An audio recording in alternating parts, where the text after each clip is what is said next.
हम भारतीय जनता पार्टी के कार्यकर्ता हैं, विनोद ब्याणा के पर्सनल कार्यकर्ता नहीं है। हम अपना नेता नायब सैनी और मनोहरलाल खट्टर जी को मानते हैं। विनोद ब्याणा जी हमारे नेता नहीं है। नरेश यादव की अलग अलग आरोप लगाते हैं लोग। मार्बल सिटी वालों का नाम लिया जाता है कि नरेश यादव ने ब्लैकमेलिंग करके सारा का सारा माल हड़प लिया और इतने कम समय में जो है इतने सारे हजारों करोड़ के मालिक बने। इतनी खटास कैसे आ गई, नरेश यादव को विनोद ब्याणा से इतनी नफरत कैसे होगी? इसकी वजह खुद विनोद ब्याणा है या विनोद ब्याणा के करीबी है कि जो चुनाव में इतने खासम खास थे, हाथ में हाथ डाल के प्रचार कर रहे थे, आज जो एक दूसरे की शक्ल देखना पसंद नहीं करते। इतना जहर कहां से पैदा हुआ? आपको लग रहा है जिम्मेवारी ज्यादा है, आपसे संभल नहीं रही है, तो जनता के दोबारा शहर की मीटिंग बुला के रिजाइन कर दो। आपको समस्याएं ज्यादा लग रही है, आपसे सुलटा ही नहीं जा रही, छोड़ दो। मतलब नरेश यादव चाहते हैं विधायक विनोद ब्याणा अपने पद से इस्तीफा दे। अगर उनके बस की बात नहीं है तो छोड़ दो। लोकसभा चुनाव में आप कांग्रेस के साथ थे जी। यहाँ से कांग्रेस के उम्मीदवार उस वक्त जयप्रकाश जेपी थे, वो ठीक है सांसद बन गए। आपकी टिकट की इच्छा थी, चलो टिकट नहीं मिली। उसके बाद आप बीजेपी में आ गए। बीजेपी में भी कहीं ना कहीं आपकी इच्छा थी, ठीक है टिकट मिलती विनोद ब्याणा को, क्योंकि वो सिटिंग एमएलए थे, उनको टिकट मिली, कहीं ना कहीं वो विधायक बन गए। लेकिन नरेश यादव का तो बार बार इस्तेमाल किया जाता रहा ना। क्या नरेश यादव के लोग ये नहीं कहते कि काश 2024 में हमें निर्दलीय चुनाव लड़ा होता तो कुछ और होता? विधायक जी की भाषा सुनी आपने कि शहर वालों में गुस्सा है, ये गुस्सा चन्नत वालों का नजर नहीं आ रहा? तो 2 महीने से बैठे थे। आप ये कह रहे हो चुनाव आने दो, चूड़ियां पहनाएंगे, जूते की माला पहनाएंगे। क्या शहर से विधायक बनना होता है अकेला? क्या शहर वाले विधायक को गांव में वोट नहीं मांगने जाना होता? तो क्या नरेश यादव 2029 में हर हाल में चुनाव लड़ेंगे? जब दोनों हाथ जोड़ जोड़ के, इतने ऊंचे ऊंचे हाथ जोड़ जोड़ के आप वोट मांग सकते हैं, तो हाथ जोड़ जोड़ के काम नहीं कर सकते आप? 5 साल के में एक ही बार हाथ जोड़ने हैं, फिर 5 साल जनता के हाथ जुड़वाने हैं। आपकी यही नीति है। लेकिन बीजेपी के प्रवक्ता तो इनकार करते हैं। आपकी हंसी से हैं नेहा धवन, उन्होंने तो मना कर दिया कि नरेश यादव बीजेपी में है ही नहीं। मैं पार्टी का वफादार सिपाही तब कहला पाऊं इन लोगों की नजर में कि ब्याणा साहब गलत करें ठीक करें, मैं उनकी जय जयकार करता रहूं। अगर ये बात है तो मैं तो आपके चैनल के माध्यम से ही माफी मांगना चाहता हूं। मेरी आत्मा ऐसा बिल्कुल भी आवाज नहीं देती। जब ये कमेटी नायब सैनी के पास गई थी, इनको चंडीगढ़ बुलाया गया था, तो नायब सैनी ने साफ इनकार कर दिया था कि टी से पानी नहीं मिलेगा, अलग लाइन डाल के ले लो। लेकिन मनोहरलाल खट्टर यहाँ आते और मात्र 15 मिनट में ठीक है टी मंजूर, टी से ही पानी मिलेगा और जाओ टी भेज दी, अथवा टी भेज दी। तमाम जो नेता आए हरियाणा भर से, उन्हें साफ साफ कहा भाई ये मुख्यमंत्री तो डमी मुख्यमंत्री है, असली मुख्यमंत्री दिल्ली बैठा है। दुनिया में ऐसे कितने लुटेरे देखे हैं आपने, जो लूट के निशांत मलिक द्वार बना दे, जो लूट के पैसे से फुआरा चौक बना दे, जो लूट के पैसे से अपने गांव को चंडीगढ़ बना दे, जो लूट के पैसे से उमरा गांव में पार्क बना दे, जो लूट के पैसे से यतीनगर में कितने लुटेरों से मिले हैं। दोस्तों नमस्कार, मैं हूं सुरेंद्र नैन और आज के इस पॉडकास्ट में बेहद खास मेहमान हैं। फ्रेम में आप देख सकते हैं मेरे साथ भारतीय जनता पार्टी के वरिष्ठ नेता और प्रमुख समाजसेवी नरेश यादव हैं। नरेश यादव का आप तमाम लोग जानते हैं। तो आज के पॉडकास्ट में जो हो नरेश यादव से हांसी को लेकर, हरियाणा को लेकर और खास तौर पर बीजेपी को लेकर जो है वो सारी की सारी बातें करेंगे और ये भी जानेंगे कि आखिर नरेश यादव जो है वो राजनीति में कैसे आए, क्या कुछ इनकी सोच है, पहले इन्होंने गांव के लिए क्या किया और अब हांसी और हरियाणा के लिए क्या कुछ करना चाहते हैं। तो सारी की सारी बातें बड़े खुलकर करेंगे और नरेश यादव की जो लाइफ है उसको लेकर भी बहुत सारे सवाल, बहुत सारे आरोप इन पर लगते हैं। तो सारी की सारी बातें बड़ी खुलकर करेंगे। तो यादव साहब बहुत बहुत स्वागत है आपका। बहुत बहुत नमस्कार, आपका सबका धन्यवाद। आपके दर्शकों को मेरी तरफ से बधाई, शुभकामनाएं और आशा करता हूं कि सब खुश रहेंगे। यादव साहब बहुत सारे मुद्दे हैं मेरे पास, बहुत सारे सवाल हैं। जैसे आप लगातार जो है ना सवाल खड़े करते हो ना, मतलब पार्टी में रहते हुए भी पार्टी को लेकर ही, स्थानीय विधायक को लेकर या कहीं ना कहीं बहुत सारी चीजें ऐसी थी तो आप खुलकर कहीं के सवाल खड़े करते हो। तो मेरे पास भी बहुत सारे सवाल हैं, लोग भी आपसे बहुत सारे सवाल करना चाहते हैं। तो वो सारे एक एक करके हम सवाल आपसे बातचीत करूंगा, लेकिन शुरुआत चैनल धरने से करेंगे। जी जी। जिस तरीके से 2 महीने से ज्यादा उनका संघर्ष चला, हालांकि बहुत देर की बातचीत हुई, उनकी मांग थी भी हम पानी टी से ही लेंगे, मुख्यमंत्री से उनकी मुलाकात होती है, बहुत सारे मंत्रियों से उनकी बैठकें होती है, लेकिन कोई नतीजा उस तरीके का नहीं निकलता। लेकिन मनोहर लाल खट्टर जिस तरीके से हांसी में आते हैं और मात्र 15 मिनट के अंदर उनकी मांग को मान लिया जाता है, उनको टी मिल जाती है। लेकिन ये जो पूरा का पूरा प्रकरण हुआ, इसको आप कैसे देखते हैं?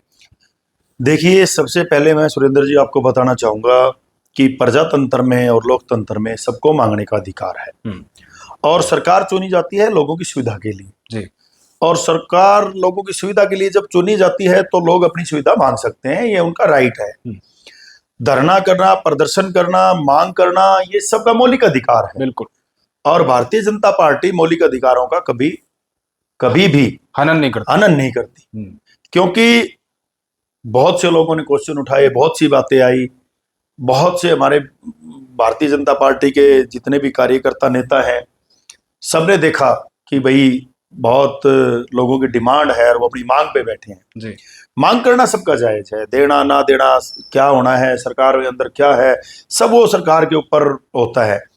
मैं जिस धरने को लेके जहां तक बात करना चाहता हूं, मेरे ऊपर, इन कंधों के ऊपर मैं अपना किसी का जोर नहीं रखता। खासकर कोई आदमी, कोई इंसान, कोई वोटर अगर हमारे से जुड़ा है जी। और वो धरने और प्रदर्शन पे है, ये हमने मिथ्या तोड़नी होगी कि आप किसी पार्टी में है तो किसी धरने का समर्थन नहीं कर सकते, किसी की मांग का समर्थन नहीं कर सकते। हमें तोड़नी होगी ये मिथ्या। और अगर यही चीज सब खुल के होएंगी तो छत्तीस बिरादरी का भाईचारा एक साथ चल पाएगा जी। आज आपने देखा होगा चन्नत धरने के ऊपर जो टाइम लगा है वो 15 मिनट में, जो 15 मिनट का ही काम था। हाँ। और 15 मिनट में हुआ। मैं आपके चैनल के माध्यम से सबसे पहले मैं मनोहर लाल खट्टर जी का धन्यवाद करना चाहूंगा कि उन्होंने इस मामले को आगे सुलझाया। जी। नहीं तो कुछ गैर जिम्मेदाराना लोग इस धरने को लेके जाति बिरादरी से लेके शहर गांव से लेके ओछी राजनीति की हरकतें करने लग गए थे। कौन गैर जिम्मेदार? मैं खुलकर बात करो आप। मैं हास्य की जनता, हरियाणा की जनता आपको खुल के सुनना मैं चाहती है। मुख्यमंत्री जी से भी कहना चाहूंगा कि उनका भी सहयोग इसके अंदर रहा और बार बार पार्टी में मैं भी हूं, हमारे पास भी बार बार इनपुट आ रहे थे कि सर, मैंने हर चैनल पे बोला कि सरकार इसको लेके बिल्कुल भी नेगेटिव नहीं है, पानी देना सरकार का काम है। यहाँ लोग बोल रहे हैं कि भाई चन्नत वालों को पानी से मतलब है, तो आसिक वालों को भी पानी से ही मतलब है जी। भाई। आपने टीका विरोध क्यों करना है? अगर चन्नत को पानी से मतलब, आपको भी पानी से मतलब है, हम सिर्फ पानी की बात करें, वो क्या मांग रहे हैं हमने उसका विरोध नहीं करना। आपको जो चाहिए पानी चाहिए, आपको किस तरीके से पानी चाहिए, फिर आप ये डिमांड क्यों कर रहे हो? आपने उनको तो कह दिया टी से पानी क्या जरूरी है, तो आपको क्या जरूरी है कि उसमें टी जाए ना जाए, पानी आना चाहिए। हमारी मांग ये होनी चाहिए कि हांसी के अंदर पानी आए। हांसी शहर के अंदर, हांसी शहर किसी की बापोती नहीं है, हांसी शहर के अंदर 36 बिरादरी और पूरे हरियाणा, पूरे देश भर के लोग बसे हुए हैं। आज हमारी हांसी बड़े दिल से सबका स्वागत करती है। अरे हांसी के विकास की बात करनी है, हम एक दूसरे को बात करेंगे, ये गांव का है, ये शहर का है, ये रोहतक का है, ये चंडीगढ़ का है। अरे समन्वय बनाना पड़ता है सबके साथ। सबके साथ जो बनता है वो राम राज्य की स्थापना उसी को बोलते हैं कि सबका साथ सबका विकास, हरियाणा एक, हरियाणवी एक। आप भारतीय जनता पार्टी की लेगेसी नहीं समझ पा रहे। आप भारतीय जनता पार्टी से इतने बड़े पद पे बैठे हैं, इतना बड़ा मतलब आपको मैंडेट मिलके आप इतने बड़े पद पे आके विधायक बने हैं, आप इस बातों को समझ नहीं पा रहे। अब वो समझाई गई और पार्टी ने वही किया जो पार्टी की नीति थी। मैं इसके लिए पुणे मुख्यमंत्री का और मनोहर लाल खट्टर जी का धन्यवाद करता हूं। लेकिन आपने कहा कि वो पार्टी की विचारधारा नहीं समझते हैं, कहीं कि लोगों ने जिताकर भेजा। आप बार बार विनोद बिहाड़ा को जो है इतने सारे सवाल खड़े करते हैं, लेकिन विनोद बिहाड़ा ने बार बार ये भी तो कहा ना भाई, कहीं की जो बीच के लोग हैं वो कहीं की राजनीति कर रहे हैं, वो कहीं की अटकलें लगा रहे हैं। पानी देना सरकार का काम है, सरकार पानी देगी। हालांकि पानी मिल भी गया, लेकिन बकायदा हांसी के बहुत सारे लोगों ने हांसी के अंदर एक जुलूस निकाला 3-4 दिन पहले, जब ये फैसला हो से पहले, और कहीं की स्थानीय विधायक को क्लीन चिट दी कि विनोद बिहाड़ा जो है वो कोई राजनीति नहीं कर रहे, वो लोगों का भला चाह रहे हैं, चाहे हांसी के लोग हो या चन्नत के लोग हो। लेकिन कुछ लोग ऐसे हैं जो अपनी राजनीति से चमकाने के लिए चन्नत जा जाकर उनको धरने पे उकसा कर आए और ये भी बोला है कि अगर कभी पानी की दिक्कत आती है तो उन्हीं नेताओं की जो महिलाएं हैं उनको चूड़ियां दे देगी, सलवारें दे देगी, टाइगरे, मतलब इस तरह की बहुत सारी पता नहीं क्या क्या चीजें बोलेगी। विनोद बिहाड़ा की तो क्लीन चिट दी। मैं आपको कहना चाहता हूं, पानी देना विधायक जी ने था, पानी देना सरकार ने था, पानी चन्नत वालों ने नहीं देना था। चन्नत के प्रजातंत्र में जब अधिकार चन्नत वालों का है तो शहर वालों को भी है, बिल्कुल वो प्रदर्शन करें, बिल्कुल ज्ञापन दें, उनका अधिकार है, मौलिक अधिकार है उनके पास भी। लेकिन उस पूरे के पूरे विरोध प्रदर्शन में पानी कहां दिखा? पानी पे कहां सीरियस थे? विधायक की साख बचाने पे सीरियस थे। पानी की बात करते ना, पानी के ऊपर राजनीति नहीं होनी चाहिए थी ना। आप डिमांड करो, प्रदर्शन करो, धरने करो। शहर वाले धरना करेंगे, शहर वाले धरने में भी हम साथ हैं। कहीं धरना कब होता है? समस्या में। समस्या में हम साथ खड़े हैं। समस्या में हम जब साथ खड़े हैं तो ये बात कहां से आती है? और दूसरी बात, आप कोई भी प्रजातंत्र में मांग करते हैं तो अपने शब्दों का चयन हमें अच्छे से जरूर करना चाहिए। चूड़ियों की बातें करना, मतलब ऐसी ऐसी बातें करना, मतलब आप जैसे बोल रहे थे कि कुछ ऐसे शब्द भी बोले गए बहुत। क्या बोल रहे थे वो मेरे को? अभद्र शब्द बोले गए। हाँ हाँ, ऐसे शब्दों का चयन क्यों? जिसको पानी मांगना है, चन्नत में 60 दिन से धरना चल रहा था, वहां तो किसी ने किसी को आप शब्द नहीं बोले, और किसी ने बोले भी होंगे तो किसी ने समर्थन नहीं किया। हमने तो नहीं किया। चाहे चन्नत धरने से कोई बोल ले और चाहे यहां से बोल ले, हम गलत चयन, शब्दों का चयन नहीं कर सकते, गलत शब्द बोलने वाले का समर्थन नहीं कर सकते।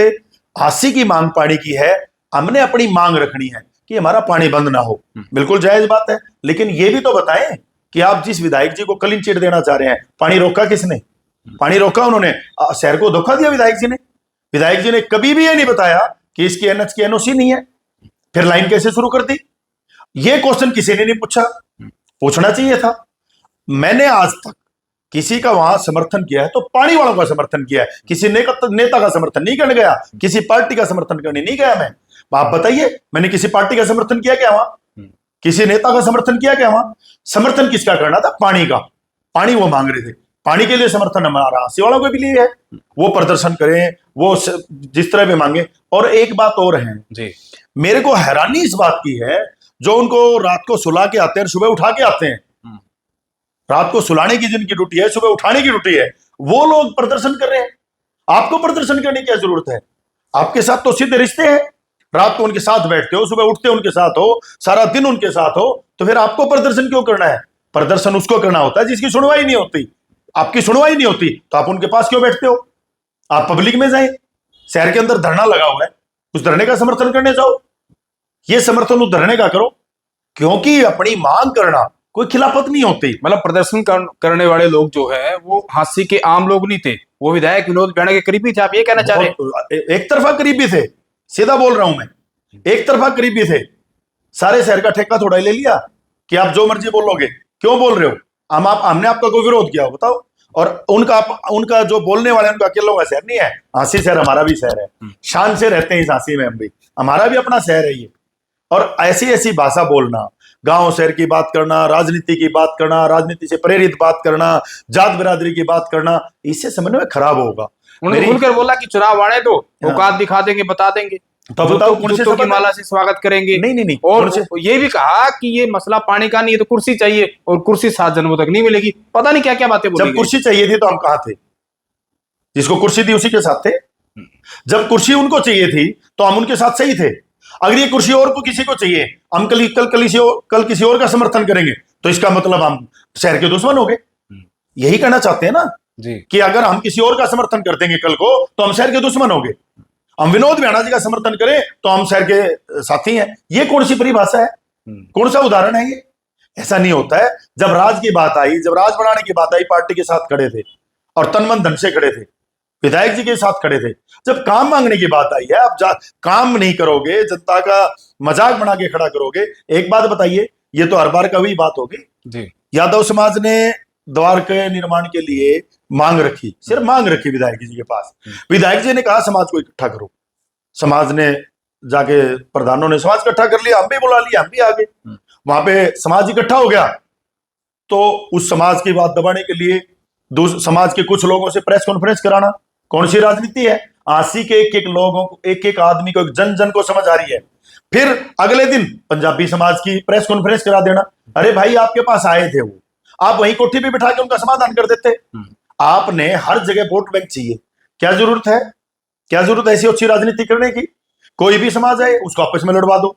अब चयनित की बात आई तो शहर गांव वालों को लड़वा दिया। विधायक जी के बयान से समझना पड़ेगा आपको। जैसे ही शहर वालों ने प्रदर्शन किया, ज्ञापन दिया, उनका मौलिक अधिकार है, ज्ञापन दे, क्या बहुत बढ़िया बात है।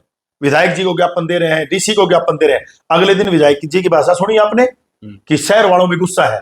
ये गुस्सा चन्नत वालों का नजर नहीं आ रहा? तो 2 महीने से बैठे थे। आप ये कह रहे हो चुनाव आने दो, चूड़ियां पहनाएंगे, जूते की माला पहनाएंगे। क्या शहर से विधायक बनना होता है अकेला? क्या शहर वाले विधायक को गांव में वोट नहीं मांगने जाना होता? ये कौन सी चीजें बनाते जा रहे हैं हम? कहां बोल रहे हैं ये बातें हम? ऐसी बातें बिल्कुल प्रजातंत्र के खिलाफ हैं और भाईचारे के खिलाफ हैं। मैं सब भाइयों से आपके चैनल के माध्यम से विनती करना चाहता हूं, जो ऐसी गलतियां हमारे से हुई है, चाहे मेरे से हुई चाहे आपसे हुई, उन गलतियों को वापिस लें और कभी भी ऐसी भाषा का प्रयोग ना करें जिससे हमारी सद्भाव की भावना, हमारे भाईचारे की भावना, उसको कोई ठेस पहुंचे। आज एक बात बताइए, क्या शहर का गांव वालों, शहर बिना गांव वालों को काम चल सकता है? बिल्कुल नहीं। क्या गांव वालों का शहर के बगैर काम चल सकता है? क्या शहर वालों का गांव के बगैर काम चल सकता है? एक दूसरे जुड़े हुए, ये जुड़े नहीं हुए। इंसान है हम, सबसे पहले हम इंसान हैं। हमारी पार्टी के नेता ने कह दिया था, जब उनके स्लोगन है उनको ध्यान दो, हरियाणा एक हरियाणवी बोल रहे, तो फिर हरियाणवी चन्नत में रहने वाले हरियाणवी नहीं है? हांसी में रहने वाले हरियाणवी है? क्या बातें कर रहे हैं हम? किस लिए कर रहे हैं ये बातें? आज मैं सुरेंद्र जी आपको बताना चाहता हूं, 1% भी, बाबा को साक्षी मान के कहता हूं, राजनीति के लिए जिंदगी में इतना सतर नहीं गिराएंगे कि कभी भाई को लड़ाना पड़े। तो ऐसी राजनीति से धिक्कार है हमें। शहर गांव को लड़ाना पड़े, ऐसी राजनीति से धिक्कार है हमें। कभी जिंदगी में नहीं करेंगे ऐसी राजनीति। और दूसरी बात, आप क्यों देते हो राजनीति करने का मौका? किसने कहा आप हमें राजनीति करने का मौका दो? अब फिर बोल रहा हूं आपके चैनल के माध्यम से, एक धरना शहर में चल रहा है, उनकी समस्याएं सुन लो आप जी। कल हम जाएंगे, फिर आप यूं कहोगे आप राजनीति कर रहे हो। राजनीति करने का मौका आप दो ही मत। आपके सामने पहले से समस्या है, उस समस्या को छुड़ाओ, हमारी जरूरत ही नहीं पड़ेगी। और जब भी कोई धरना होगा, अगर आपका यही स्लोगन बन गया है कि हम किसी जनता की समस्या समाधान के लिए आपके पास जाएं या आपसे बात करें, आप वो समस्या ना सुलझाओ, तो हर बार आपका ये कहने से पिंडा नहीं छूटने वाला कि आप राजनीति कर रहे हो, आप राजनीति कर रहे हो। ये बातें करने से हर बार आपका पिंडा नहीं छूटेगा। आपको काम करने पड़ेंगे। दिल जान से मदद की है, दिल जान से आपको विधायक बना के भेजा है, आप अपनी जिम्मेवारी से पीछे नहीं हट सकते। और आज तक हमने खूब वेट कर लिया जी, 2.25 साल बीत गए हैं राज को, दोबारा तीसरी बार विधायक बने। मेरी आपसे पुनः अपील है मीडिया के माध्यम से कि जनता के कामों को सीरियस लेना शुरू कर दो। उनके टारगेट जो देते हो उसका टारगेट पे काम करो। जनता से आपकी जिम्मेवारी, जब आपको लग रहा है जिम्मेवारी ज्यादा है, आपसे संभल नहीं रही है, तो जनता के दोबारा शहर की मीटिंग बुला के रिजाइन कर दो। आपको समस्याएं ज्यादा लग रही है, आपसे सुलटा ही नहीं जा रही, छोड़ दो। मतलब नरेश यादव चाहते हैं विधायक विनोद बेड़ा अपने पद से इस्तीफा दे दें। मैं नहीं चाहता।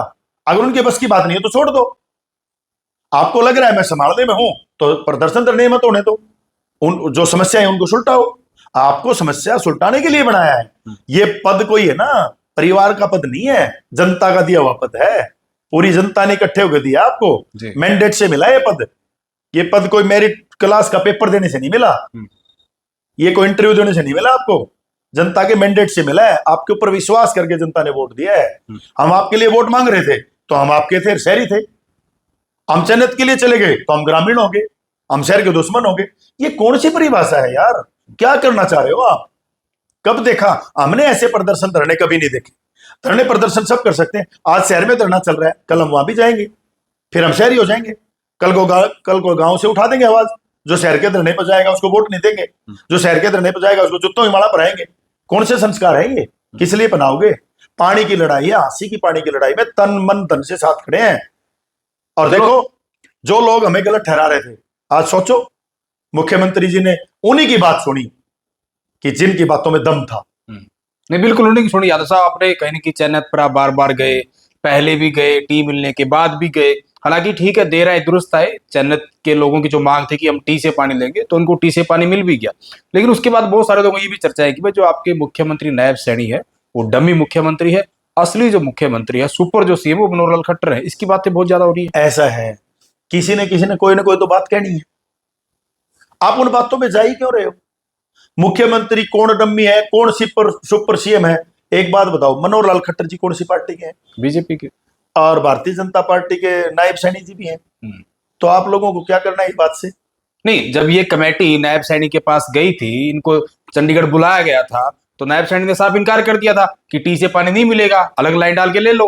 बहुत सारे मंत्रियों से बातचीत हुई, लेकिन मनोहर लाल खट्टर यहाँ आते और मात्र 15 मिनट में भाई ठीक है, टी मंजूर, टी से ही पानी मिलेगा, और जाओ टी भेज दी, अथवा टी भेज दी। मैं इस बात तो जो बाकी जो राजनेता आए, आप तो ठीक है बीजेपी में है, लेकिन जो और पार्टियों के नेता आए, चाहे अजय सिंह चौटाला आए, अभय चौटाला आए, जयप्रकाश जेपी आया और भी तमाम जो नेता आए हरियाणा भर से, उन्होंने साफ साफ कहा भाई ये मुख्यमंत्री जो डमी मुख्यमंत्री है, असली मुख्यमंत्री दिल्ली बैठा है। और जब दिल्ली वाला मुख्यमंत्री आता है, पूर्व मुख्यमंत्री जब यहाँ आते हैं 15 मिनट ड्यूटी दे देते हैं। फिर एक बात बताइए, जो भी पार्टी के नेता ये बात बोल के गए हैं, अगर वो मनोहर लाल खट्टर जी को और नायब जी को बढ़िया मुख्यमंत्री बता देंगे तो उनकी राजनीति कहां चलेगी? उनकी राजनीति कहां चलेगी? आप क्या चाहते हैं? इनेलो सुप्रीमो आके ये कह दे नायब सैनी बहुत बढ़िया मुख्यमंत्री है, क्या उम्मीद करते हैं आप? क्या हुड्डा साहब आके ये बोल दें कि भाई नायब सैनी मनोहर लाल खट्टर जी बहुत अच्छे मुख्यमंत्री हैं? क्या संभव है? आप बताइए, संभव है क्या? नहीं ठीक है, राजनीति अपनी अपनी बात बताते हैं। ये अब दूसरा मैं राजनीतिक प्रेरित बातों से, मेरा एक मुद्दा था इस पूरे धरने में, पूरे इस आंदोलन में, कि चैनत गांव को पानी देना है। एक बात बताइए, शहर और गांव का राशन एक खेत में पैदा हो सकता है, शहर और गांव का एक भैंस से निकला हुआ दूध पिया जा सकता है, शहर और गांव में एक खेत में पैदा हुई सब्जी खा सकता है, शहर और गांव में एक बिजली घर से लाइट जा सकती है, शहर और गांव में एक स्कूल में बच्चे पढ़ सकते हैं, शहर और गांव में एक कॉलेज में बच्चे पढ़ सकते हैं। तो शहर और गांव की पानी की लाइन एक क्यों नहीं आ सकती? आ सकती और आ भी गई। आप बताओ, आगे ना। मैं पहले भी कह चुका हूं कि मुख्यमंत्री तक ये बात पहुंचाने वालों ने सिर्फ अपनी तरफ से अपना वो रखा। आपने बोला कि मिसगाइड किया, सही से बात नहीं बताई गई। भाई अपना पक्ष रखते रहे, और जब हम गए, हमने पार्टी में अपना पक्ष रखा, तो रिजल्ट क्या आया? सुरेंद्र जी बताइए आप। लोगों जब रिजल्ट दूसरा भी सुन लिया जाता है तो रिजल्ट आया ना दूसरा भी। और मैं सबका धन्यवाद करना चाहता हूं। देखो, मैं कह दूं कि पानी मैंने दिलवा दिया और या किसी ने दे दिया या किसी ने दिलवा दिया, क्या होता है कि ऐसे मुद्दों पे चर्चा होती है, चर्चा का विषय बन गया, लोगों की मांग आई, उस पे मंथन हुआ, सरकार ने सारे कानून मंगाए, कानून में जब प्रावधान मिल गया, प्रावधान के अंदर उसको टी दे दी गई, और सरकार को ऐसा ही करना चाहिए। नहीं, टी तो दे दी। अब जिस तरीके से बीच में जो मजाक हो गया था, एक बार टेम्परेरी टी आती है, टी चली भी जाती है, फिर दोबारा मनोहर खट्टर आते हैं, तो अब परमानेंट टी उनको दे दी गई है। लेकिन लोगों में ये भी चर्चा है जो नरेंद्र मोदी को जींद आना था, उनकी रैली थी, नरेंद्र मोदी जींद आए, कि कहीं ना कहीं ये इसलिए कहीं ना कहीं बीजेपी ने जो है धरना उठवाना था, नहीं तो ये लोग जो है वहां रैली में पहुंच जाते मांग करने। तो कोई रैली में कोई अव्यवस्था ना हो प्रधानमंत्री नरेंद्र मोदी के सामने, इसलिए कहीं ना कहीं आनन फानन में लोगों को लॉलीपॉप दे दिया। अगर ऐसा हो जाता है तो अगर फिर से धरने पर बैठते हैं तो नरेश यादव फिर इनके साथ जाएंगे क्या? मैं तो 100% पहले भी दोबारा पड़ती थी जब भी गया था। और आप बिल्कुल ना सोचें, ऐसी कोई योजना नहीं है। और प्रजातंत्र में जब कोई बात सुन लेते हैं, किसी की बात सुन ली जाती है, तो विपक्ष का कोई ना कोई काम होता है उस पार्टी को कटघरे में खड़ा करना। और मैं तो कहता हूं करना भी चाहिए, क्योंकि आज सत्ता में हमारी पार्टी है जी, तो विपक्ष थोड़ा ही कटघरे में खड़ा होगा, कटघरे में तो हमारी पार्टी खड़ी होगी। तो इन बातों से मुझे कोई दिक्कत नहीं है। जिसको जो अच्छा लगता है, जो लगता है भी प्रधानमंत्री मोदी जी के लिए दिया गया, किसी चीज के लिए दिया गया, दे दिया ना, पानी आ गया ना, लोगों को उनका मिल गया, जो मांग मिल गया ना। अच्छा यादव साहब, चुनाव में मतलब आप और विनोद बिहाना लगातार गांव-गांव हर जगह जाते थे प्रचार के लिए, कहते थे 1 और 11 हमारी जोड़ी है। तो आखिर इस जोड़ी में इतनी खटास कैसे आ गई? नरेश यादव को विनोद बिहाना से इतनी नफरत कैसे होगी? इसकी वजह खुद विनोद बिहाना है या विनोद बिहाना के करीबी है, कि जो चुनाव में इतने खासम खास थे, हाथ में हाथ डाल के प्रचार कर रहे थे, आज जो एक दूसरे की शक्ल देखना पसंद नहीं करते? इतना जहर कहां से पैदा हुआ? सुरेंद्र जी, सबसे पहले आप ये बताइए, मेरे मुंह से नफरत वाली बात कब निकली है? मैं विनोद बिहाना से नफरत करता हूं, उसका एक भी प्रूफ बताइए। क्या मैंने चन्नत की मांग का समर्थन किया है? ये नफरत है? ये तो लोगों की मांग थी। क्या मैंने विधायक जी को ये कह दिया कि भी चन्नत की मांग का आप जाके समाधान करो? तो क्या ये खिलाफत है? वाजिब क्या नफरत है विधायक के प्रति? जब जब जिस जगह कोई बात उठेगी, हम पार्टी के साथ हैं, विनोद बिहाना जी के थोपे हुए फैसलों के साथ नहीं है। हम भारतीय जनता पार्टी के कार्यकर्ता हैं, विनोद बिहाना के पर्सनल कार्यकर्ता नहीं है। हम अपना नेता नायब सैनी और मनोहर लाल खट्टर जी को मानते हैं, विनोद बिहाना जी हमारे नेता नहीं है। लेकिन बीजेपी के प्रवक्ता तो इनकार करते हैं, आपके हांसी से हैं नेहा धवन, उन्होंने तो मना कर दिया कि नरेश यादव बीजेपी में है ही नहीं। फिर ठीक है, फिर मेरे से नाराजगी क्या है?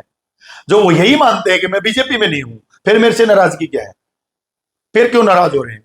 और एक बात और बताना चाहता हूं, मुझे तो ये लगता है, मैं इस बात पे क्या बोलूं, वो हमारी बहन है, मुझे ये लगता है कि उनकी बोलने की भी कुछ मजबूरी शायद विनोद बिहाना जी ने बता दी। मेरे सुनने में आया है कि अब की बार उनका भी मन है नगर परिषद का चुनाव लड़ने की, तो वो भी अपने नंबर सेट करने के लिए मेरे ऊपर आरोप कर रहे हैं।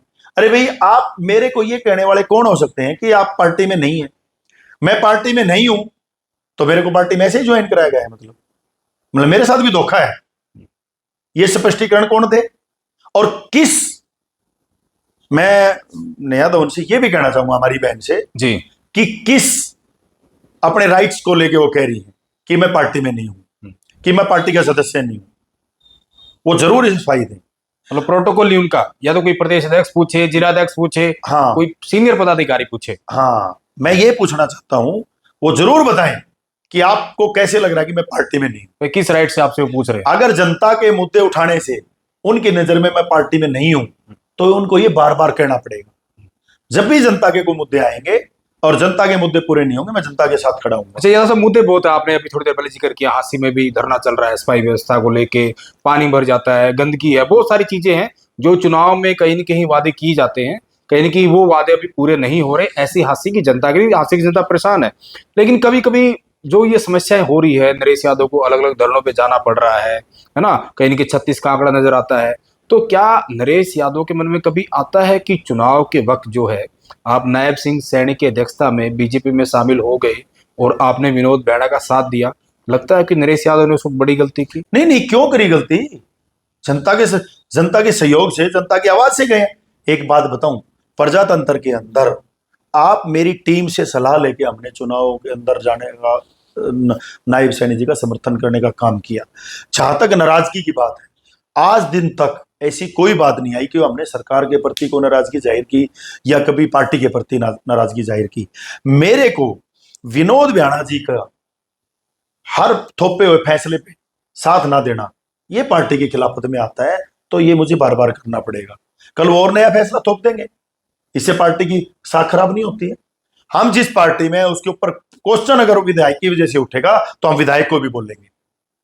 अगर विपक्ष कोरे अगर झूठ के क्वेश्चन पार्टी पे उठाएगा तो विपक्ष को भी बोलेंगे। पार्टी विनोद बियाणा जी के साथ खड़ी थी उनको विधायक बनाने के लिए, उनको विधायक बना दिया। पार्टी उनके साथ खड़ी है उनको ग्रांट देने के लिए, पार्टी उनके साथ खड़ी है उनको जनता के काम करने के लिए। और जहां एक बात बताइए, ऐसी बात होती तो जिला बनाया क्या मैंने आपके चैनल पे खुल के धन्यवाद नहीं किया? धन्यवाद किया। क्या मैंने विनोद बियाणा जी को पगड़ी नहीं बनाई? बिल्कुल। जहां हम अच्छा करते हैं उसकी चर्चा क्यों नहीं है? जो हम अच्छा करते हैं तो उसकी चर्चा नहीं, जो हम अगर कहीं बोल लेते हैं तो ये खिलाफत नजर आती है। मैं कहता हूं प्रजातंत्र के अंदर ये सब पार्टियों वालों को राइट्स दे देने चाहिए कि आपका स्थानीय विधायक अगर काम नहीं करता है तो आपकी उसकी गलत नीतियों के साथ चलना नहीं है। इससे पार्टी को अवगत कराना है और पार्टी को हमने अवगत कराया नहीं। और पार्टियां छूट देना दे, नरेश यादव के पास तो अलग से छूट है ना, आप तो खुलकर बोल ही रहे हो। और आप जिस पार्टी में है, बीजेपी में, वो तो बड़ी अनुशासन वाली पार्टी मानी जाती है। ये संभव बीजेपी में ही है, जो भी अनुशासन वाली पार्टी मानी जाती है। अगर कोई इस तरह की बात, अनुशासन तोड़ा नहीं हमने। नहीं, सुनिए मेरी बात, सवाल सुन लीजिए। जो कहीं ना कहीं जिस तरीके से कोई नेता को किसी से दिक्कत है तो एक पार्टी का प्लेटफॉर्म होता है, वहां पे अपनी बात बताई जाती है। लेकिन नरेश यादव खुल्लम खुल्ला मीडिया में आकर जो है चैनलों पर ये बातें बोलते हैं, तो क्या मतलब नरेश यादव को डर नहीं लगता क्या कि नरेश यादव को बीजेपी पार्टी से बाहर निकाल देंगे? कभी न कभी आपको नोटिस थमा दिया जाएगा कि भाई जवाब तो आप इस तरह की बात कर रहे हो। मैं ये कहना चाहता हूं, जिस प्लेटफॉर्म पे मैंने बात रखनी चाहिए वो हमने बात भी रखी है। जो प्लेटफॉर्म से बाहर की बातें जब विधायक जी मीडिया में आके कहते हैं तो प्लेटफॉर्म से जवाब देने से जनता संतुष्ट नहीं होती, प्लेटफॉर्म से पे जवाब मांगने से जनता संतुष्ट नहीं होती। विधायक मीडिया के अंदर जो बात कर रहे हैं उसका हमने मीडिया में जवाब दिया है। जो प्लेटफॉर्म पे बात करनी थी उन्होंने प्लेटफॉर्म पे भी बात की है। विधायक जी जब ओपनली कह सकते हैं कि चन्नत वालों को पानी नहीं चाहिए, राजनीति चाहिए, तो पार्टी का समर्थन है क्या इसमें? हमारी पार्टी ऐसे बयानों का समर्थन नहीं करती। क्या पार्टी का बयान था वो? क्या हमारे पार्टी के प्रदेश अध्यक्ष का बयान था? क्या पार्टी के अधिकृत प्रवक्ता का बयान था? आप बताइए। पार्टी ने खुल के पानी देंगे बिल्कुल, पार्टी ने कहा ना। हाँ। तो मैंने वही तो कहा, पानी देंगे। विधायक जी मना कर रहे हैं, विधायक जी का पर्सनल इंटेंशन है, हमारा नहीं है। विधायक जी की पार्टी की कौन सी बात की खिलाफत करी हमने? आप बताइए। तो नरेश यादव फिलहाल कौन सी बीजेपी में है? आप नायब सिंह सैनी वाली बीजेपी में हो, मनोहर लाल खट्टर वाली बीजेपी में हो, या राव इंद्रजीत वाली बीजेपी में हो, या कोई और धड़ा? कौन सी बीजेपी में हो? कौन सा धड़ा है बीजेपी में? कोई धड़ा नहीं है बीजेपी में। क्या विपक्ष कहते हो बात सब सच्ची है? कोई भी धड़ा नहीं है। पूरी भारतीय जनता पार्टी एकजुट है। और पूरा अनुशासन है। सलाह करके काम करना सुपर सीएम की उसमें नहीं आता। अगर दोनों, उनका भी एक्सपीरियंस है जिन्होंने 10 साल सरकार चलाई है, और नायब सैनी जी भी अब सरकार चला रहे हैं, अगर दोनों मिल बांट के कोई काम कर रहे हैं तो क्या वो मतलब अलग बात आ गई? क्या इसको हम क्या कहेंगे कि गुट हो गए? कौन सा गुट है अब बताइए? नहीं, और आरोप लगाने वाले एक बार गिरिबान में जाके कि कितने गुट हैं, कहां कहां गुट हैं। दूसरों पे आरोप लगाना बड़ा आसान है। जब चन्नत वाले लोगों ने दोबारा खुशी मनाई, लड्डू बांट रहे थे, डीसी भी वहां गए और भी नेता गए, आप भी वहां गए, आपने भी लड्डू खाए खिलाए और बकायदा आप उनको न्योता दे के आए कि आप मेरे गांव में आना, जब टी 1 महीने की हो जाएगी। आपने पूरा एक वाकया सुनाया भाई, लड़का जब एक कहीं ना कहीं 11वां जब लड़का पैदा होता है 10 लड़कियों के बाद कितनी खुशी होती है, सारी की सारी बातें आपने बताई। लेकिन कहीं ना कहीं सीधा सीधा आपने विनोद बियाणा के खिलाफ जो जमकर वहां भड़ास निकाली, चन्नत के धरने पर जितने भी लोग बैठे थे, महिलाएं बैठी थी, आपके जमकर तालियां बजाई। मतलब सीधा सीधा कहीं ना कहीं आपका निशाने पर तभी विनोद बियाणा ही थे। मैं एक बात फिर कहना चाहता हूं, पार्टी की साख के लिए पार्टी का विधायक भी काम करे। पार्टी का विधायक साख खराब करता फिरे, पार्टी का कार्यकर्ता कैसे साख बचा लेगा? सत्ता किसके पास है, पावर किसके पास है? मेरे से पार्टी की साख कैसे बच जाएगी? आप जब वोट देने वालों को राजनीति बताएंगे, एमएलए बनने वाले बताएंगे, मुख्यमंत्री बनने वाले बताएंगे, आप पार्टी की साख दांव पे नहीं लगा रहे? क्या जरूरत है? आप जनता से टकराव के लिए नहीं बनाए गए। जब दोनों हाथ जोड़ जोड़ के, इतने ऊंचे ऊंचे हाथ जोड़ जोड़ के आप वोट मांग सकते हैं, तो हाथ जोड़ जोड़ के काम नहीं कर सकते आप बताइए, नहीं कर सकते क्या सुरेंद्र जी? बिल्कुल कर सकते हैं। जब इतने लंबे लंबे हाथ, क्या मतलब 5 साल के में एक ही बार हाथ जोड़ने हैं, फिर 5 साल जनता के हाथ जुड़वाने हैं? आपकी यही नीति है? भारतीय जनता पार्टी की नीति नहीं है ये। भारतीय जनता पार्टी की नीति है कि सबका साथ सबका विकास, हम उसी को फॉलो कर रहे हैं। तो नरेश यादव को बार बार बलि का बकरा क्यों बना लिया जाता है? किसने बनाया? अब मैं लोकसभा चुनाव की बात किसने बनाया? लोकसभा चुनाव में आप कांग्रेस के साथ थे जी। यहाँ से कांग्रेस के उम्मीदवार उस वक्त जयप्रकाश जेपी थे, वो ठीक है सांसद बन गए, आपकी टिकट की इच्छा थी, चलो टिकट नहीं मिली। उसके बाद आप बीजेपी में आ गए, बीजेपी में भी कहीं ना कहीं आपकी इच्छा थी, ठीक है टिकट मिलती विनोद बियाणा को, क्योंकि वो सिटिंग एमएलए थे, उनको टिकट मिली, कहीं ना कहीं वो विधायक बन गए। लेकिन नरेश यादव का तो बार बार इस्तेमाल किया जाता रहा ना। क्या नरेश यादव के लोग ये नहीं कहते, जो नरेश यादव की टीम है, टीम नरेश यादव आप कहते हो, आपके बहुत सारे लोग चाहने वाले, कि ये कहते कि काश 2024 में हमें निर्दलीय चुनाव लड़ा होता तो कुछ और होता? ऐसा है, सबसे बड़ी बात, कई लोगों के अलग अलग मायने होते हैं। अकेला राजनीति में नहीं हूं मैं। अकेला राजनीतिक मेरा निशाना नहीं है। मेरा निशाना है, मेरा संकल्प है, मेरे मन के अंदर है वो, कि हांसी को काशी बनाना। चुनावी आदमी नहीं हो अकेला में, हर सिचुएशन के हिसाब से जाना होता है। वो भी टीम की सलाह से हुआ है, कोई मैं अकेला फैसला लेने वाला नहीं था। टीम ने सलाह बढ़ाई कि हमने चुनाव नहीं लड़ना, हमने टाल कर दिया। टीम कहती कि चुनाव लड़ना है तो चुनाव लड़ते, चुनाव नहीं लड़ना तो हमें समर्थन भी करना है किसी ना किसी का। तो जो हमारे से समर्थन मांगने आ गया, हमने उसको समर्थन दे दिया। इसमें कौन सी बात आ गई? बताइए। अच्छा, नरेश यादव को लेकर जो है ना, जैसे आप हजारों करोड़ के मालिक है, तो उसको लेकर भी सवाल उठते हैं भी। नरेश यादव के अलग अलग आरोप लगाते हैं लोग, मार्बल सिटी वालों का नाम लिया जाता है कि नरेश यादव ने ब्लैकमेलिंग करके सारा का सारा माल हड़प लिया, और इतने कम समय में जो है इतने सारे हजारों करोड़ के मालिक बन गए। मैं तो, कौन कह रहा है हजारों करोड़ का मालिक है? इनको बोलने दो। मैंने तो कभी नहीं कहा मैं हजारों करोड़ का मालिक हूं। और जो ये बोलने वाले हैं, भगवान उनको सद्बुद्धि दे, और वो मेरे लिए ऐसी ही दुआ करते हैं कि मैं हजारों करोड़ का मालिक बनूं। और मैं हजारों करोड़ का मालिक बनूंगा तो सारा का सारा पैसा जनता के लिए लगाऊंगा।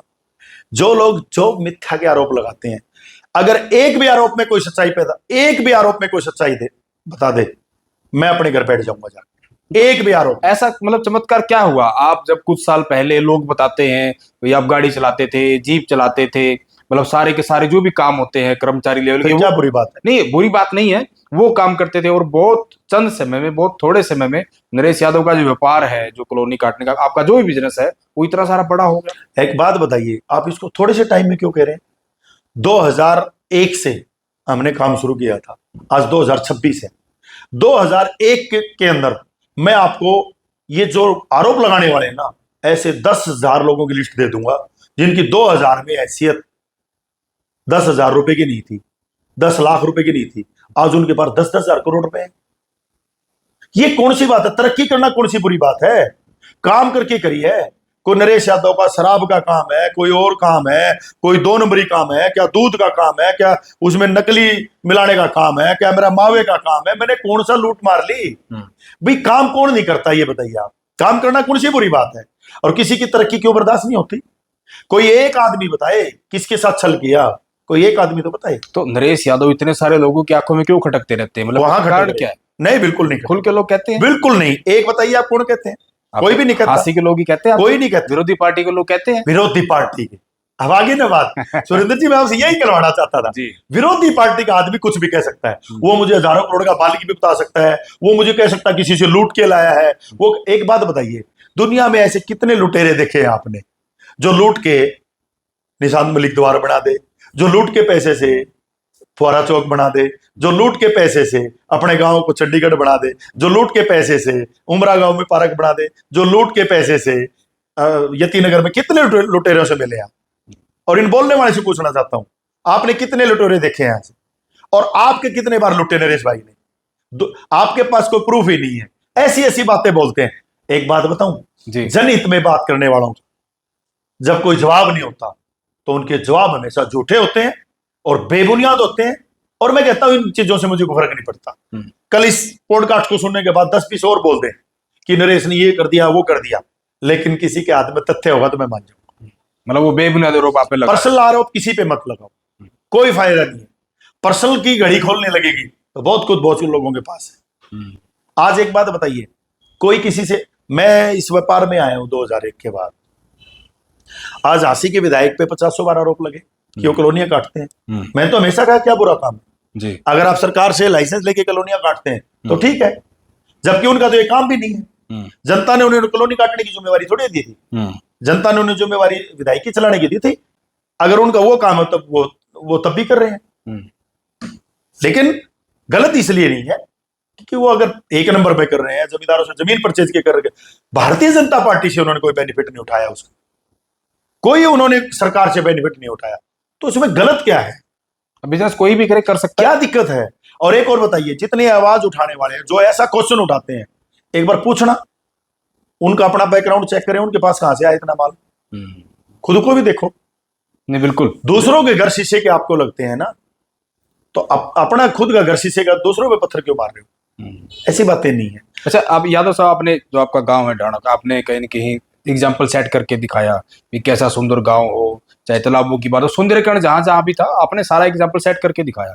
लेकिन उसके बाद आपका मन किया अभी विधायक भी बनना चाहिए, ताकि अगर एरिया बड़ा होता है आपका भी, ठीक है, गांव का आपने बता दिया भाई गांव में ये कुछ हो सकता है, सरपंच का इतना लेवल होता है, विधायक का और भी ज्यादा होता है। तो कहाँ से कब आपको लगा नरेश यादव को कि मुझे राजनीति में अब आना चाहिए? ठीक है, बिजनेस कामयाब होगा, आपने बताया 2001 में मैंने शुरू करी, 20-25 साल लग गई सफर में, आप सब कुछ सक्षम बना दिए भगवान ने, आप पे कृपा हुई।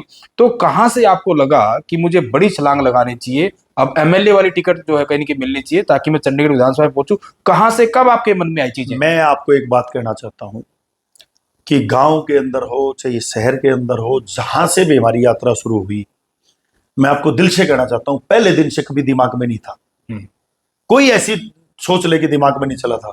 सच्ची आत्मा से बोलता हूं, कभी भी आपको मेरे बयान या मेरी भाषा कभी झूठी नजर नहीं आएगी। आज आपके चैनल के माध्यम से सब लोग देख रहे होंगे, पूरे हरियाणा के लोग, पूरे देश के लोग देख रहे होंगे आपके चैनल को। मैं आज इस चैनल पे ओपन आपको कह रहा हूं, मैंने कभी अपने दिमाग में नहीं पता था कि हमें राजनीति में भी जाना है, हमें ऐसे ऐसे काम भी है। मुझे जो भगवान ने शिद्दत थी, मैं उसके हिसाब से अपने गाँव से लगा, गाँव से मैं शहर में आया, काम करने लग गया, तो लोग ही आगे मेरे पास, हमारी टीम बढ़ गई कि भाई साहब आपका सेवा का भाव है, ऐसे लोगों को राजनीति में आना चाहिए, अगर आप कामयाब होगे ना तो हमारी हांसी बहुत आगे पहुंच जाएगी। मैंने कहा मेरा एक सपना है हांसी को काशी बनाने का, और मैंने उसकी तरफ अग्रसर होना है। तो बोला भाई साहब अकेले तो आप कभी नहीं बना पाओगे, या तो आप हांसी को काशी बना लो या व्यापार कर लो, तो आपको है ना राजनीति में आना चाहिए। मैं देख लो भाई, मैं वो राजनीति नहीं कर पाऊंगा कि जो मतलब तथ्यों से दूर हो, आम जनता से दूर हो। आज तभी मेरे पे क्वेश्चन उठ रहे हैं। अब वो सच्ची आत्मा है, वो रुकती नहीं है। अब या तो मैं पार्टी का वफादार सिपाही तब कहला पाऊं इन लोगों की नजर में कि व्याना साहब गलत करें ठीक करें, मैं उनकी जय जयकार जय जयकार जय जयकार करता रहूं। अगर ये बात है तो मैं तो आपके चैनल के माध्यम से ही माफी मांगना चाहता हूं। मेरी आत्मा ऐसा बिल्कुल भी आवाज नहीं देती, और मैं दिल से भगवान को साक्षी मान के कहता हूं, मेरे मन में विनोद भ्याणा के प्रति भी कोई नफरत नहीं है। तो यादव मैं साहब, सिर्फ मुद्दों की राजनीति कर रहा हूं, मैं मुद्दे पे बोलता हूं, और सिर्फ वो भी भ्याणा जी को बोलने के लिए, समझाने के लिए कि आप गलत कर रहे हो, क्योंकि वो मेरी आवाज बंद कमरे में सुनते नहीं है, फॉलो नहीं करते हैं। तो जब कोई बंद कमरे में आपकी बात नहीं सुनता तो जनता के सामने आपको आना पड़ता है। अगर मैं नहीं बोलूंगा तो कल मैं भी कटघरे में आऊंगा। ये अच्छी बात है, मुद्दों की राजनीति करनी चाहिए। और ऐसा कोई भी नेता जब राजनीति में कदम रखता है, राजनीति में आता है, तो किसी न किसी को फॉलो करता है, कि किसी न किसी को अपना गुरु मानता है। तो नरेश यादव का राजनीतिक गुरु कौन है? मैं आपको ये कहना चाहता हूं, मुझे राजनीति आई ही नहीं है। अगर मेरे पास गुरु होते तो मुझे राजनीति आ जाती। आज मुझे ये लगने लग गया कि मेरी पार्टी के लोग मुझे कटघरे में खड़ा कर रहे हैं, तो मुझे नहीं लगता मुझे राजनीति आ चुकी है। मुझे लगता है मुझे गुरु की कमी है। अब आप बताना कोई अच्छा गुरु कौन है जो मेरी आत्मा के हिसाब से मेरी राजनीति को आगे बढ़ाए। क्योंकि लोकसभा चुनाव में आपका कोई और गुरु था, विधानसभा चुनाव में आपने फिर गुरु बदल लिया, अब आगे फिर चुनाव आने हैं, तो 2024 की तरह 2029 में नरेश यादव बड़ा कोई और गुरु तो नहीं चुन लेंगे? मैं एक बात फिर कह रहा हूं, मेरी गुरु मेरी जनता है। जो जनता की आवाज होगी वो राजनीति करूंगा। जनता की आवाज आज भारतीय जनता पार्टी में है, मेरे साथ। मैं भारतीय जनता पार्टी में हूं, किसी के कहने से कुछ नहीं होता। मैं शिद्दत से भारतीय जनता पार्टी में हूं, और अपनी सरकार में रहते हुए अपने लोगों को दुखी नहीं होने दूंगा। जहां सीधी सादी बात सुन जाएगी सीधी सादी सुनाऊंगा, ऊपर तक जाना पड़ेगा आप भी गए आगे भी जाऊंगा, और जहां लोगों के मुद्दे होंगे मुद्दों के साथ खड़ा हो जाऊंगा। क्योंकि भारतीय जनता पार्टी को जनता के सुख की चिंता है, जनता के अनमोल जो वोट उन्होंने हमें दिया है उसकी चिंता है कि उन्होंने वो वोट हमारे ऊपर विश्वास करके दिया है, हम उस विश्वास पे कायम रहेंगे। भारतीय जनता पार्टी कभी किसी को परेशान देख नहीं सकती। नहीं, बिल्कुल, इसीलिए होती सरकारें, इसलिए सरकारें चुनते हैं लोग, इसलिए विधायक चुनते हैं। और यादव साहब, विपक्ष के जो विधायक है वो तो चलो आरोप लगाते हैं कि कोई भी पार्टी है भेदभाव करती है, अपने जो लोग हैं अपने विधायक हैं वहां काम कराती है, लेकिन हम विपक्ष के हैं यहाँ पे। मैं आपको फिर रोकना चाहता हूं, मैंने आरोप कभी नहीं लगाया है। मैं विधायकों की बात कर रहा हूँ। हाँ, जो मान ली कांग्रेस के विधायक है, इनेलो के विधायक है, दो ही विधायक हैं या निर्दलीय विधायक है जिनका समर्थन है सरकार को, जो कांग्रेस के विधायक है वो ये कहते हैं कि ये विकास करने में भेदभाव करती है बीजेपी। लेकिन आपके यहाँ तो विधायक भी बीजेपी का है, सरकार भी बीजेपी की है, केंद्र में भी बीजेपी की सरकार है, फिर भी लोगों को सड़कों पर क्यों आना पड़ रहा है? क्या कहीं ना कहीं नरेश यादव से, हांसी की जनता से गलती हुई थी 2024 के चुनाव में? एक बात बताइए, सरकार की तरफ से हमने जिस दिन पार्टी ज्वाइन की, मुख्यमंत्री जी से मिले, हमने शहर का खाका रखा, जो जो बात मुख्यमंत्री जी के सामने हमने रखी, भाई हांसी को जिला बनाओगे, जिला बना दिया। हांसी के अंदर आज हांसी के अंदर जो इतनी बड़ी पाइपलाइन लेके आ रहा है, कौन लेके आ रहा है? जिस पाइपलाइन के ऊपर ये चर्चा चली, भारतीय जनता पार्टी की सरकार लेके आ रही है।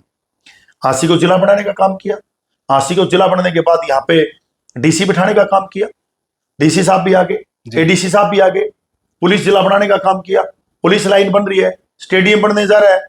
आप बताइए जनता के मुद्दे कौन से हैं ऐसे जो हम उस पर काम नहीं कर रहे? नहीं, शहर के लोग तो बैठे हैं ना धरनों पे क्यों बैठना पड़ रहा है? मैं बता रहा हूं, पहले गांव के लोग धरने पे बैठे, इसमें अब शहर में धरने पे बैठे ऐसा हैं। है, एक थोड़ी सी बारिश आए, सारा आपका जो हांसी है पुराना सारा लबालब, मतलब बच्चे नहीं जा सकते पढ़ने वाले, बुजुर्ग नहीं जा सकते, इतना बुरा हाल है। आपके जो माँ बाप हैं, आप जवान हुए, अब माँ बाप के आप आगे आ गए, आपको माँ बाप ने चार्ज दे दिया, घर चलाने की जिम्मेवारी आपकी है। आप घर चलाने में गलतियां करते हैं तो माँ बाप का कसूर है? अब बताइए, माँ बाप का कसूर है क्या? माँ बाप ने आप पे विश्वास कर लिया, आपको चार्ज दे दिया, आप उसको अच्छा और बुरा करने का आपका काम है। कहीं फिर मैं कह रहा हूं, चूक सरकार से नहीं हुई थी, चूक स्थानीय नेता की वजह से हुई है। इतना खुल के बोलने के बाद भी क्वेश्चन करने की तो बात ही नहीं रही। तो मैंने तो एक एक शब्द पे बोला है। स्थानीय नेता से अगर चूक हुई है तो क्या नरेश यादव को लगता है कि 2029 में बीजेपी हांसी में अपना उम्मीदवार चेंज कर देगी? मेरे पास ये, मैं इसके लिए अधिकृत थोड़ा ही हूं। मैं मेरी मांग जरूर रखूंगा, मैं मेरी मांग जरूर रखूंगा पार्टी में। मेरी टिकट मांगने की मांग नहीं रखूंगा, मैं ये मांग जरूर रखूंगा कि हमें नेता वो लेके आना है कि जो जनता के काम, जो जनता की आवाज है उसके ऊपर काम करे, अपनी आवाज जनता पे थोपे ना, हमें वो नेता चाहिए। 2029 में बीजेपी हांसी से किसी नए चेहरे को मैदान में उतार सकती है? देखो, कब नहीं है, कहीं कहां नहीं उतरे, क्या हमेशा ही कैंडिडेट थोड़ा ही उतरते हैं? बहुत सी ऐसी जगह जहां कैंडिडेट रिप्लेस कर दी, लेकिन आज इतनी जल्दी में ये बात कहना क्या जरूरत है? अभी तो विधायक जी के पास मौका है, वो भी सुधर सकते हैं। वो भी अपनी जो जनता की डिमांड है उसको 90 को पकड़े। मैं विधायक जी को बार बार कह रहा हूं, अभी भी कुछ नहीं बिगड़ा है। अभी तो 2.25 साल हुए हैं। 3.25 साल में आप अपने आप को खरे साबित करो, ताकि हमें दोबारा आपके लिए वोट मांगने में मजा आए। आप मुद्दों से हटके राजनीति मत करो। पब्लिक की आवाज पे आपने 1 मिनट में इतनी टसन मैंने देखी, इस टसन की वजह से मैं खिलाफ बोल रहा हूं। ऐसे नहीं कि ऐसे क्या है, उनको तो पानी चाहिए नहीं, उनको तो राजनीति चाहिए, ऐसे ऐसे बयान दोगे आप, नेता नहीं है। बिल्कुल समर्थन नहीं करेंगे आपका। पॉडकास्ट में आपको ना पूरे हरियाणा के लोग सुन रहे हैं, हांसी के लोग तो आपको रोजाना सुनते ही रहते हैं। बहुत सारे जो आपके समर्थक हैं उनको आप अच्छे लगोगे, और जो आपके विरोधी है उनको आप हमेशा कटते रहोगे। लेकिन नरेश यादव, क्योंकि पॉडकास्ट में एक बहुत लंबा समय होता है, तो नरेश यादव अपना विजन लोगों को बताना चाहे, क्योंकि बहुत सारे लोगों को सिर्फ ये मानना है कि नरेश यादव जो है अपनी भड़ास निकालने के लिए स्थानीय विधायक पे छिटाकशी करते हैं, कुछ और लोग पे छिटाकशी करते हैं। लेकिन आखिर में नरेश यादव का एक्चुअल में विजन है क्या भाई? अगर फ्यूचर में लोग जो आपके समर्थक हैं वो आपको जैसे कहा ना कि बड़ी जिम्मेदारी देते हैं, भाई साहब आप आगे आओ, राजनीति कदम रखो, लेकिन जो पूरे हरियाणा के लोग हैं या जो राजनीति में आना चाहते हैं, भाई नरेश यादव ने अभी तक जितना सीखा है राजनीति में, क्या विजन है आपका? मैं सबसे पहले तो आपको ये बताना चाहूंगा इस मामले में कि मेरी इतनी बड़ी हैसियत नहीं है कि मैं हरियाणा तक की बात सोच पाऊं। आज मेरा छोटा सा विजन है। एक विजन लेके आया हूं, एक संकल्प लेके आया हूं कि सबसे पहले मेरे गांव का विजन मैंने लिया, गांव को मैंने साफ सुंदर बनाया।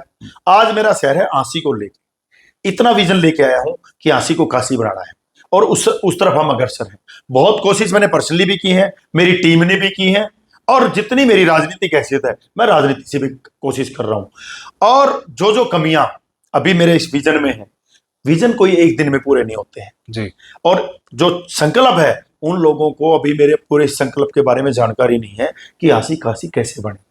पूरे हांसी के अंदर भक्ति भाव हो, पूरे हांसी के अंदर एजुकेशन सिटी हो, ये पूरे अंदर हांसी के अंदर बढ़िया हॉस्पिटल हो, बढ़िया टाउनशिप हो, बढ़िया शहर रहने की व्यवस्था हो, सीवर पानी की साफ सुथरी व्यवस्था हो, और भक्ति भाव में गूंजने वाला शहर हो, उसको हांसी की काशी में बदलने की तब्दील कर रहे हैं। और मैं आपके चैनल के माध्यम से आज दावे से कह सकता हूं, बेशक मेरे विरोधी मेरे बारे में कुछ भी बोलते रहे, वैसे तो मेरा कोई विरोधी हो ही नहीं सकता, क्योंकि ऐसा कोई काम मैंने किया नहीं कि मेरा विरोध हो। अगर फिर भी उनको लगता है, कई बार राजनीति में आने के बाद बगैर किसी वजह के भी राजनीतिक विरोध शुरू हो जाता है, और होना भी चाहिए। आज मैं जिस पार्टी से बिलोंग करता हूं, दूसरी पार्टी का आदमी मेरी प्रशंसा नहीं कर सकता, और ना ही मुझे उम्मीद रखनी चाहिए, लेकिन मैं कर सकता हूं। कोई दूसरी पार्टी का आदमी भी अच्छी बात करेगा, अच्छा बात काम लेके आएगा, मैं उसका समर्थन करूंगा। लेकिन कोई आदमी ये सोचता है कि हमारा विजन क्या है, हमारा विजन है आंसी को काशी बनाना, सुंदर बनाना, साफ सुथरी सड़कें हों, बिल्कुल बढ़िया ग्रीनरी हो शहर के अंदर, आउटर में ग्रीनरी हो, बढ़िया पार्क हो, बढ़िया झूले हो, बढ़िया, मतलब मेरे कहने का एक सपनों का शहर, अच्छा माहौल, बस उसके लिए काम कर रहा हूं। अगर मेरी इससे ज्यादा सोच होती या मेरा कोई इससे बड़ा कोई और अपना पर्सनल विजन होता, तो मुझे ये काम करने की जरूरत नहीं है। सबको पता है मैं जिस फील्ड में हूं, इतना समय मैं उस फील्ड को दे दूं तो पता नहीं कहां कहां पहुंच जाऊंगा। जब मैं 2001 से और 26 तक मेरे जीवन में इतना बदलाव आ सकता है, तो अब तो अकेला मैं नहीं, मेरी सक्षमता भी कमा रही है जी। पहले तो मैं अकेला था कमाने वाला, आज मेरा पूरा परिवार सब काम कर रहे हैं, मेरी टीम उसमें बहुत लोग काम कर रहे हैं। आज कोई भी, मैं सक्षम और ज्यादा कैसे हो सकता हूं, क्योंकि जो मैं आज तक जहां पहुंचा हूं वो सक्षमता भी मेरी कमा रही है। मुझे उस चीज पे नहीं जाना, उस चीज की कभी हद नहीं आती है। अगर मुझे अपना पर्सनल ध्यान करना हो तो मुझे कहीं जाने की जरूरत नहीं है। मैं जिस व्यापार में हूं उस व्यापार पे बहुत ऊंचाई ले सकता हूं, लेकिन उस जनता की सूद कौन लेगा? हर कोई ऊंचाई की तरफ भागेगा तो नीचे जमीन पे धरातल पे बैठने वालों लोगों का कौन संज्ञान लेगा? जो धरातल मैंने देखा है, क्या मैं चाहूंगा कि वो धरातल किसी दूसरे को देखना पड़े? क्या मैंने जो हालात देखे हैं, क्या वो हालात दूसरे को देखने के लिए चाहिए मुझे?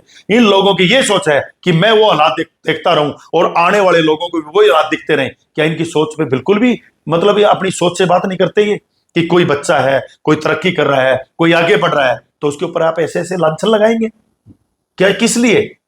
मुझे तो खुशी होती है, मुझे तो हंसी में कोई शोरूम खुलता है, कोई कमाई होती है, कोई काम बढ़ता है, बहुत अच्छा काम है। व्यापार को बढ़ाने वाली बातें करनी, किसी का मोरल उठाओ, मोरल कभी दुश्मन का भी नहीं गिराना चाहिए, उसको मोरल को उठाओ कि भाई आप अपने व्यापार में कामयाब हो, आगे बढ़ो, ताकि जो कमियां हैं वो दूर होए, तो आपका भी माइंड वाश। बिल्कुल। 2024 की जो भी परिस्थितियां रही, आपने जो भी फैसला लिया, लेकिन अब आगामी 2029 में जब चुनाव होंगे तो क्या नरेश यादव 2029 में हर हाल में चुनाव लड़ेंगे?